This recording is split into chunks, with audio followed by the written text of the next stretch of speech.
ایک سمندر ہے جاہلیت کا جس میں ہم جی رہے ہیں، اور یہ میں ڈرانے کے لیے نہیں کہہ رہا ہوں.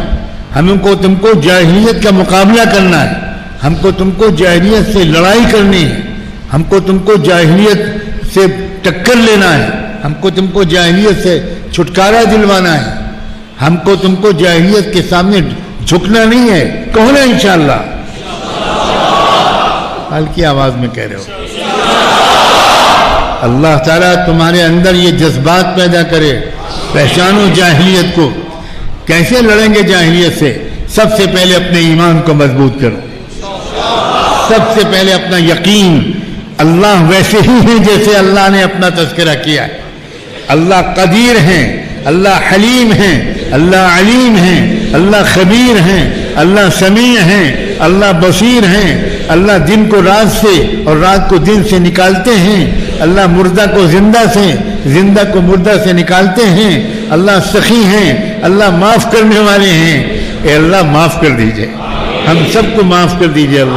اللہ غفور ہیں، اللہ حلیم ہیں، اللہ ودود ہیں، اللہ غفار ہیں، اللہ ستار ہیں، اللہ لطیف ہیں. اللہ کے اندر خوبصورت صفات کا ذخیرہ ہے. اللہ سے بڑا کوئی مہربان نہیں، اللہ سے زیادہ پیار برسانے والا کوئی نہیں، اللہ سے زیادہ بے لوث محبت کرنے والا کوئی نہیں. ایمان درست کرنا ہے، اللہ کو پہچاننا ہے، اللہ کی قدرت کو پہچاننا ہے. فلاں فلاں سنگھن کی طاقت کچھ نہیں اللہ کی طاقت کے سامنے.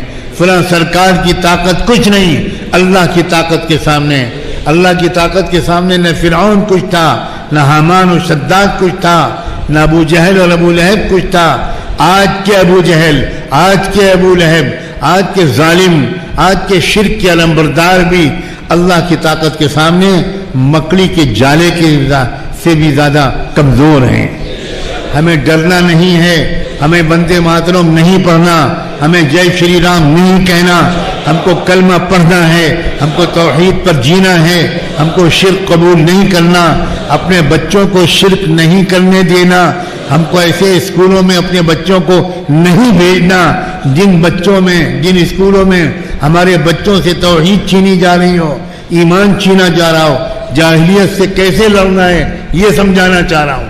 خالی مسجد میں کہہ کر، انشاءاللہ کہہ کر جاہلیت سے جنگ ختم نہیں ہو جائے گی. یہاں سے یہ ارادہ جاگے گا، ہمیں کسی سے نہیں لڑنا، کسی پارٹی سے نہیں لڑنا، کسی دھرم کے ماننے والوں سے نہیں لڑنا. سب ہمارے بھائی ہیں، ایک ماں باپ کی اولاد ہیں، ایک رب کے بندے ہیں. ہمیں ہندوؤں کے ساتھ بھی بہترین برتاؤ کرنا ہے، ہمیں سکھوں کے ساتھ بھی، ہمیں عیسائیوں کے ساتھ بھی، ہمیں ملحدوں اور دہریوں کے ساتھ بھی بہترین برتاؤ کرنا ہے. ہمارا جھگڑا کسی سے نہیں ہے، کسی ہندو سے نہیں، کسی پارٹی سے نہیں، کسی سکھ سے نہیں، کسی پولیس والے سے نہیں. ہمارا جھگڑا رشوت سے ہے، ہمارا جھگڑا سود سے ہے، ہمارا جھگڑا شراب سے ہے، ہمارا جھگڑا ڈرگ سے ہے، ہمارا جھگڑا جھوٹ سے ہے، ہمارا جھگڑا ظلم سے ہے، ہمارا جھگڑا لڑکیوں کی عزتوں کو لوٹنے سے ہے، ہمارا جھگڑا مورتی پوجا سے ہے، ہمارا جھگڑا شرک سے ہے، ہمارا جھگڑا ان تمام چیزوں سے ہے جو غلط قسم کی سماج میں پھیلائی جا رہی ہیں. سمجھدار مسلمان بنو، باہمت مسلمان بنو، حوصلہ مند مسلمان بنو، باشعور مسلمان بنو. ہر طرح سے واقفیت حاصل کرو. ایمان کے بعد ہم کو علم پر محنت کرنی ہے. کتابیں ہندی میں کروا دی، کتابیں پڑھو، علم حاصل کرو، اسلام کو سمجھو. خالی اسلام کو بغیر سمجھے عمل کرنے میں مزہ نہیں آئے گا. اکتا جاؤ گے، تھک جاؤ گے، گھبرا جاؤ گے.